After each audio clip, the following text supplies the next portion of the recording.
Bonjour à toutes et à tous, ici Ken du Centre Information Jeunesse de Seine-et-Marne et bienvenue dans Dire pour Agir, le podcast du réseau Info Jeunes de Seine-et-Marne qui donne la parole à celles et à ceux qui veulent changer les choses. Aujourd'hui, un sujet qui nous concerne tous, le harcèlement scolaire. Lors des 3e rencontres #NonHarcèlement, organisées par le Centre Information Jeunesse de Seine-et-Marne et le réseau Info Jeunes de Seine-et-Marne, nous avons tendu le micro aux élèves. Leurs témoignages, leurs idées et leurs espoirs sont au cœur de cet épisode partie 1. Première question. Pour vous, qui représente le harcèlement scolaire ?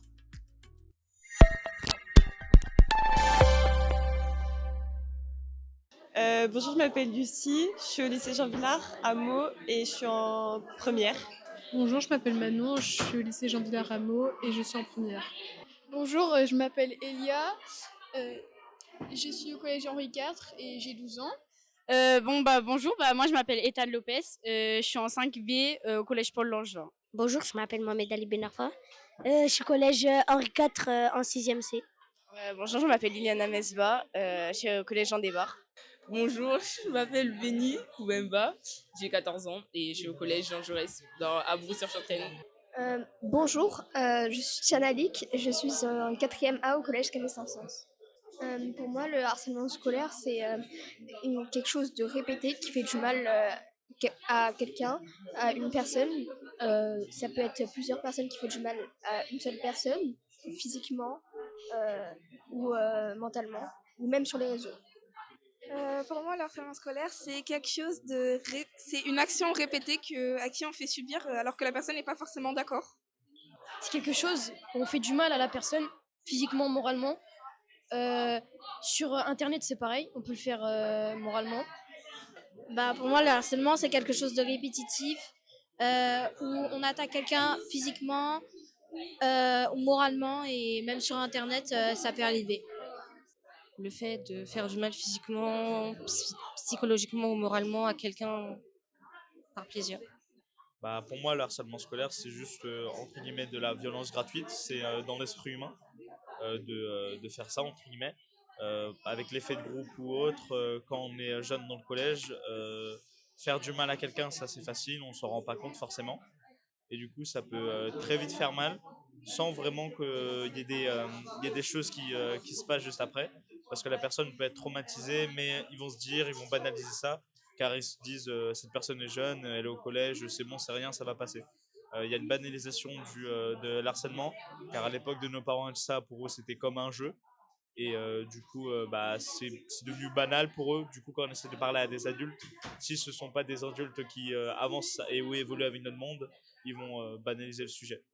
Pour moi, le harcèlement, comme a dit Sam, c'est de la violence gratuite et c'est très très banalisé parce que on peut faire des réflexions à ses amis par exemple, on peut faire des réflexions un peu déplacées, un peu méchantes, même très à l'aise des fois. Et à répétition, en fait, on se rend pas compte que ça blesse la personne finalement. Et donc, je pense qu'il faut vraiment avoir ce côté empathique de pouvoir se mettre à la place de quelqu'un et de se dire, ça, c'est quelque chose qu'il faut pas dire, même pour rigoler. Deuxième question. Est-ce que vous avez vu ou vécu des situations de harcèlement ?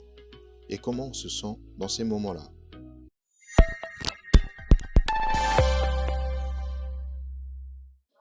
Oui, j'ai déjà vécu une situation de harcèlement, encore cette année, qui a été vite réglée, parce que je fais confiance à mes camarades, et je me dis que le harcèlement, on doit vivre, mais ne pas vivre avec, et il faut se protéger, essayer de mettre une carapace qui nous protège de ce cas d'harcèlement.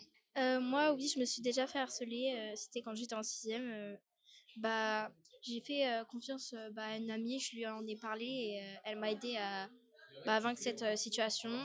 Même à mes parents, je leur en ai parlé parce que c'est important et ça c'est réglé. Moi, le harcèlement, j'ai déjà vécu 2 fois dans ma vie, mais c'est dur à surmonter, donc j'en ai confié à mes amis pour m'aider. Voilà. Moi, j'ai déjà été harcelée plusieurs fois. Combien de fois, je sais plus. Mais c'était dur à dire à des gens. La personne avec qui je l'ai dit, c'était ma tante. Et elle a direct dit à mes parents. Et après, du coup, ça s'est réglé en quelques temps. Je me suis déjà fait harceler de différentes manières, soit physiquement ou sur Internet. J'en avais parlé à personne. C'est ma mère qui l'a découvert quand c'était sur Internet. Et comment elle a découvert ? Elle a fouillé dans mon téléphone. Et le harcèlement physique, bah, j'en avais parlé à une personne, mais j'avais demandé à cette personne de ne pas en parler. Au final, personne l'a su et ça s'est plus ou moins réglé tout seul. Alors moi, en fait, je me suis jamais fait harceler, mais j'étais à l'école et plusieurs années après que ça s'est passé, j'ai su que plusieurs gens autour de moi, ils se faisaient harceler sans que je m'en rende compte. Du coup, je m'en suis voulu à moi-même que j'étais pas là pour empêcher qu'est-ce qui s'était passé. Même si je pouvais rien faire, je m'en suis voulu. Je me suis déjà fait harceler. C'était il y a un petit moment, mais j'avais osé en parler à personne parce que je savais pas vraiment comment l'aborder. Puis ça s'est fini par se régler tout seul.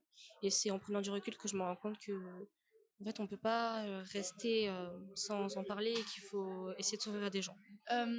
Bah oui, au collège, bah en vrai, moi personnellement, j'avais la boule au ventre avant d'aller au collège, j'avais pas envie d'y aller l'établissement n'était pas trop à l'écoute, même ils étaient au courant, ils étaient pas à l'écoute, donc c'était hyper dur. J'allais dans la classe, je me faisais moquer, etc. Et en fait, j'avais plus trop envie, quoi. J'avais l'impression de plus avoir d'amis, quoi. Et bah en fait, on se sent super seul et hyper dévalorisé. Et je pense que ça joue énormément sur nos relations futures, même si ça va mieux. Je pense que ça joue beaucoup, beaucoup, beaucoup dans notre façon d'être. Moi, du coup, j'ai été une personne qui était témoin d'harcèlement précisément de ma sœur, qui a été presque harcelée toute sa vie. Et c'est très dur. Ah, je rigole. C'est très dur parce que tu vois ta sœur être détruite et tu sais pas comment réagir. T'essaies de dire ça va aller, mais tu vois qu'elle, ça la bloque et tu te sens incapable parce que tu vois ta sœur triste tous les jours. T'es là, tu vas à l'école. Tu vois qu'elle est pas heureuse alors que toi, t'es hyper épanouie, tu souris, t'as plein d'amis et elle est toute seule. Et tu comprends pas comment ça se fait qu'elle soit harcelée et toi, t'es en mode, bah, c'est ma sœur. Pourtant, on a le même sang et moi, je me fais pas harceler. Pourquoi elle se fait harceler? Tu te poses directement des questions en mode, qu'est-ce qu'elle a fait? Est-ce qu'elle a été méchante? Est-ce qu'elle a pas été méchante? Est-ce qu'elle a fait quelque chose de grave dont je suis pas au courant? Mes parents, parce que moi, mes parents, ils étaient pas au courant. Jusqu'à c'est allé que ils la suivent jusqu'à chez moi. Et moi, j'étais toute petite. Vraiment, ce qui m'a marqué, c'est quand j'étais en primaire et que je rentre avec elle, normal. Et elle se tourne, elle voit des filles qui la suivent, qui l'appellent. Et comme c'est ma grande sœur, elle veut pas interagir avec eux. Du coup, elle veut me protéger entre guillemets. Et moi, je suis en mode, mais je comprends pas qu'est-ce qu'elles veulent. Va aller voir s'il faut. Et elle me dit, non, t'inquiète, ça va aller. Rentre à la maison, t'inquiète. Et tu comprends pas, t'es vraiment dans l'incompréhension totale. Du coup, t'as l'impression que tu sers à rien du tout. Que t'es là, mais t'es pas là. En fait, tu entends. Et le pire, c'est surtout quand les personnes, que ce soit à l'école, même les personnes, les enseignants, ou même les accompagnateurs, ils entendent, ils peuvent quasi rien faire parce que c'est à l'école, mais ça se suit aussi en dehors. Et eux, ils peuvent rien faire en dehors des cours. Et c'est horrible parce que tu te sens vraiment incapable genre, de faire quelque chose. Bah, moi, quand j'étais au collège, j'avais souvent la boule au ventre. Je me sentais pas très bien parce que j'étais souvent angoissée, parce qu'il y avait des gens qui se moquaient de moi parce que j'étais un peu différente. En fait, je suis autiste Asperger et les gens ils comprenaient pas pourquoi à chaque fois j'avais des manières d'être un peu étranges et atypiques. Et du coup, c'était compliqué. Mais quand je suis arrivée au lycée, ça s'est apaisé. Après, les gens ils ont arrêté de m'embêter. Après, ça allait mieux. Troisième question. Qu'avez-vous pensé des rencontres #NoHarcèlement?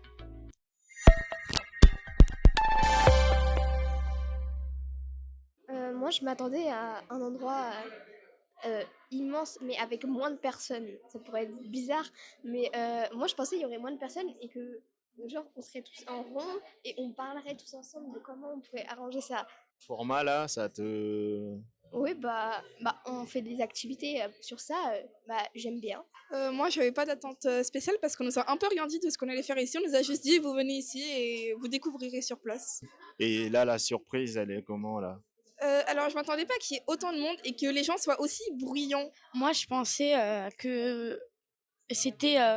on allait faire une grande réunion et qu'il y aurait une chaîne télé qui viendrait nous poser des questions pour savoir comment ça se passe. Moi, je pensais que c'était plus grand, mais on fait avec. Je pensais qu'il allait y avoir plus de monde, mais je pense pas que là, tout le monde qu'il y a aujourd'hui, ce sont pas tous des ambassadeurs. Mais après, sinon, franchement, c'est bien. Je trouve ça bien. Bah, moi, je pensais que, honnêtement, il y allait avoir moins de monde et que ce soit moins bruyant parce qu'en fait, on n'a pas trop entendu ce que les représentants disaient. Mais sinon, je trouve ça bien. Mais voilà. Moi, je trouve honnêtement aussi qu'il y aurait beaucoup de moins de monde, mais personnellement, je trouve que c'est bien pour aider certaines personnes peut-être à en parler aux autres, aux adultes de confiance. Bah alors juste moi je voulais un peu de changement parce que ça fait depuis la collège on nous radote oui campagne contre le harcèlement, campagne contre le harcèlement, mais il y a vraiment jamais eu de vraies actions comparé à ça parce que moi je me suis dit tiens on va faire un nouveau truc, c'est tout récent, ça parle de cyberharcèlement mais là c'est vraiment connu comme on a pu le voir avec juste la première activité, ça montre que c'est vraiment un sujet là connu parce que juste quand on est au collège c'est oui attention les personnes qui vous insultent faites attention c'est méchant et tout ça juste en mode faites gaffe à vous et puis démerdez-vous. C'est vraiment comme ça quand on était au collège, il n'y avait pas vraiment d'aide. Ils disaient oui, vous pouvez venir nous parler, mais quand tu viens de leur parler, ah oui, ça va passer, c'est qu'un passage, c'est le collège, tatati, tatata. Du coup, moi là, je vois qu'il y a vraiment des trucs qui sont mis en place, bah, comme par exemple ce podcast où on peut parler ou l'activité qu'on a fait juste avant, ça nous informe vraiment et ça ne survole pas juste le sujet. Là, je ne sais pas encore les actions qui ont été entreprises ou autres, mais là, je vois déjà que dans les collèges ou dans les écoles primaires dont on nous a parlé, il y a déjà des trucs qui sont mis en place, des vrais trucs, des journées spéciales pour ça, et pas seulement une personne qui passe par classe pendant 1 heure pour dire oui, harcèlement, pas bien. Bah franchement, je trouvais ça super bien. J'ai appris, je pense presque tout en fait. Tout. Vraiment, je savais même pas que TikTok c'était pas le réseau le plus utilisé, que c'était Facebook. Enfin bref, tout ça, ça nous a bien informés, ça nous a permis aussi de savoir nous protéger sur les réseaux sociaux. Parce que même si on sait, en fait, on est un peu informé de comment se protéger, là, il nous a vraiment dit les choses concrètement, genre si vous faites pas ça, il se passe ça, si vous faites ça, il se passe ça. Ça, franchement, c'était intéressant. C'est vrai, je trouve ça bien qu'on soit informé sur le sujet parce que, bah, comme il a dit, on en parle vraiment peu et enfin, on en parle, mais on fait rien. Et en fait, là, qui est vraiment une action concrète d'information, de mise en pratique, d'avis de tout le monde, en fait, qu'on entende la vie de tout le monde, les expériences de tout le monde, je trouve ça hyper intéressant. Et nous, vu qu'on est en lycée, on est au CVL du lycée, je trouve ça bien qu'on soit aussi informé et dans l'action même de cette, je peux dire, formation. Et parce qu'on pourra aussi le redire au lycée, en fait, refaire des choses au lycée pour aider, comme par exemple diffuser l'harcélomètre ou des trucs comme ça qui peuvent vraiment bien informer. Et pour aller plus loin dans la réflexion et l'action, nous avons proposé aux élèves un jeu immersif et collaboratif, l'appel au héros. Imaginez une ville, Respectopolis, envahie par des personnages négatifs, les accélérateurs, qui sèment l'intimidation, les moqueries et l'exclusion. Face à cette menace, les jeunes participants ont relevé un défi de taille, créer un super-héros capable de protéger la ville et restaurer les valeurs de respect et de bienveillance. Prêts à rencontrer nos jeunes super-héros? Alors écoutez bien, car leur créativité et leur engagement risquent de bien vous inspirer.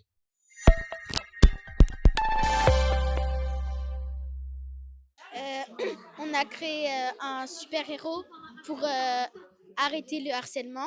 Il s'appelle Super Sauveur. Ses pouvoirs, c'est il peut voler, figer les gens, se téléporter et stopper les harceleurs. Et son slogan, comme il le dit à chaque fois, c'est « Ne pas aimer ne veut pas dire harceler ».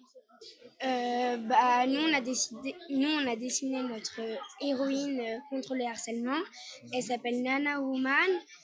Ses pouvoirs, elle peut éloigner les harceleurs, elle peut voir à travers tous les téléphones, et elle peut effacer les messages ou les photos qui sont malveillantes sur quelques élèves. Et son slogan, c'est « Tous pour un, tous pour tous et arrêter le harcèlement ». Notre super-héros, il s'appelle Super Nana. Il a beaucoup de pouvoirs comme la visibilité empathique, ça veut dire qu'il ressent et comprend les émotions de la victime, donc il peut mieux l'aider. Ensuite, il a le pouvoir de transformation. Il transforme les pensées nuisibles des harceleurs en pensées positives pour éviter du coup les cas de harcèlement. Il a l'hypercommunication. Il transmet très rapidement des messages de soutien aux victimes. Et enfin, il a le bouclier de la protection mentale. Il protège la santé mentale des victimes afin qu'elles ne soient pas atteintes des moqueries. Alors, nous, notre super-héros s'appelle Positivo Posito. C'est un nom très original parce qu'en fait, il a une petite histoire. C'est que Positivo Posito, il avait un ami à l'époque, sauf que son ami se faisait malheureusement harceler. Et du coup, il est mort à cause de cet harcèlement. Et du coup, il a décidé d'arrêter le harcèlement et de devenir une personne très positive. Alors, il a plusieurs super pouvoirs, comme par exemple le pouvoir de donner le sourire aux gens. Par exemple, ils sont tristes, ils sont pas bien. Bah, lui, il arrive, il lui dit un truc et hop, cette émotion négative, elle part directement. Posito, il a aussi un pouvoir assez original parce qu'il a des points de rédemption, puisque en fait, à la place de main, il a des points, et ce qui fait que quand il tape quelqu'un, hop, il est et il en a encore plusieurs, comme la division joyeuse, parce qu'il se divise en deux. Il a deux petits clones de lui, un rouge et un bleu. Et ils sont là pour l'aider contre les méchants. Il a également le pouvoir de guérir les blessures. Ça veut dire que si par exemple, que ce soit un petit peu comme donner au sourire aux gens, il donne de la positivité, mais également genre si il a un bleu, il arrive, hop, il réussit à guérir la personne. Et également, il se fait voler. Il a des recteurs au pied qui volent. Et voilà. Et du coup, son petit slogan, c'est avec Positivo Posito, tout est beau. Bah, du coup, moi, avec mon équipe, on a travaillé sur un héros qui s'appelle Léa. Du coup, c'est une fille. Donc, ses pouvoirs, elle peut se téléporter, elle tire des lasers avec ses yeux. Elle peut se métamorphoser en humain ou en animal de son choix. Elle maîtrise le feu et elle a un super pouvoir, c'est le anti-harcèlement. En gros, dès qu'elle voit un harceleur, elle a le pouvoir de contrôler ses esprits pour qu'ils redeviennent gentils. Et son slogan, c'est « Le harcèlement, c'est pas bien ». Mon personnage s'appelle Alicia. Elle fait partie de la mythologie grecque. Ses pouvoirs sont... arrive à contrôler, arrive à convaincre les gens, donc c'est-à-dire qu'elle peut hypnotiser les gens. Elle peut voler pour se déplacer facilement et elle peut lire dans les pensées, comme elle peut lire dans les pensées d'une personne toxique, elle peut prévenir la victime, attention, c'est une personne toxique, et elle contrôle un élément qui est donc le soleil, donc elle contrôle la lumière, donc c'est plus ce qui est la protection, ce qui est la lumière. Quand un jeune il se sent mal, on dit souvent cette phrase « trouve la lumière dans le brouillard qui t'entoure ». Et sa phrase est « l'espoir est la clé du savoir-vivre, alors il suffit de se battre et de tourner la page ». Moi, je vais vous présenter le Farman. Alors, ses pouvoirs, c'est qu'il peut téléporter les harceleurs dans la prison du 30-18. Son deuxième, il peut arrêter le temps. Son troisième, il est rapide. Le quatrième, il guérit la dépression. Et le dernier, il transforme les harceleurs en aliments. Et son slogan, c'est « Au revoir les harceleurs ». Au revoir les harceleurs. Dernière question. Si vous devez dire une chose aux élèves qui écoutent ce podcast, ce serait quoi?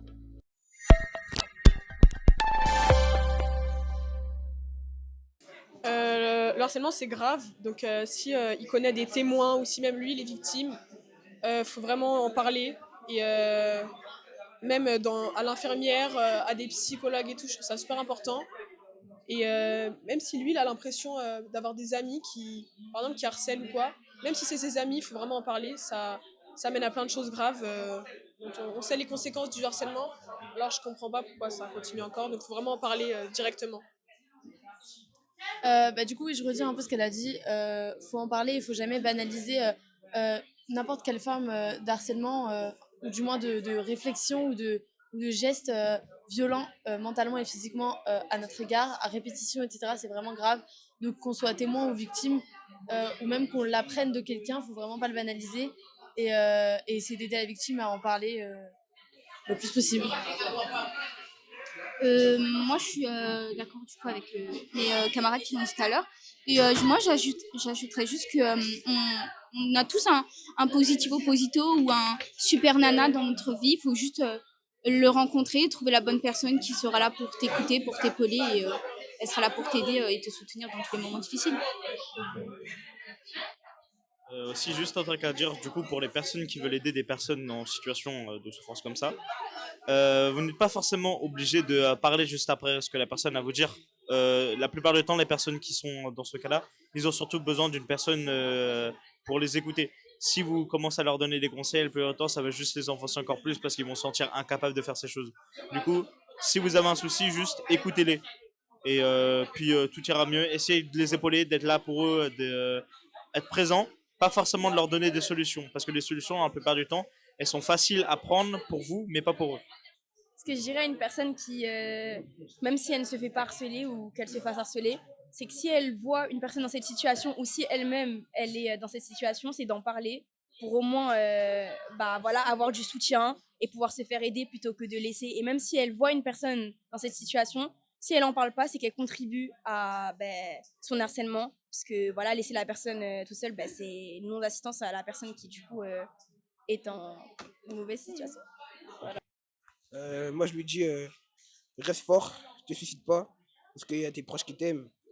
Garde ta mentalité, parle avec tes proches pour te réconforter. Et tu vas te guérir. Moi, je lui dis, sois fort et appelle le 3018, ils aident. Moi, je l'encouragerais parce que j'ai déjà vécu ça en primaire. J'ai vécu de harcèlement à cause de mon poids, parce qu'on disait que j'étais trop grosse, que je ressemblais à Big Mama. Voilà. Donc, moi, je lui dirais, garde espoir. Il y a toujours une lumière qui va te guider dans le brouillard. Moi, je dirais à une personne, si tu harcèles quelqu'un, il n'est pas trop tard pour se repentir. Et rappelle-toi qu'il ne faut pas faire aux autres qu'on n'aimerait pas qu'on te fasse. En plus, c'est inversé. Et si tu te sens harcelé, le plus important, c'est d'en parler parce que ça apporte toujours du réconfort d'avoir du soutien. Merci d'avoir écouté cet épisode partie 1 de Dire pour Agir. À bientôt pour la partie 2. Et n'oubliez pas, chaque voix compte, y compris la vôtre. Prenez soin de vous et des autres.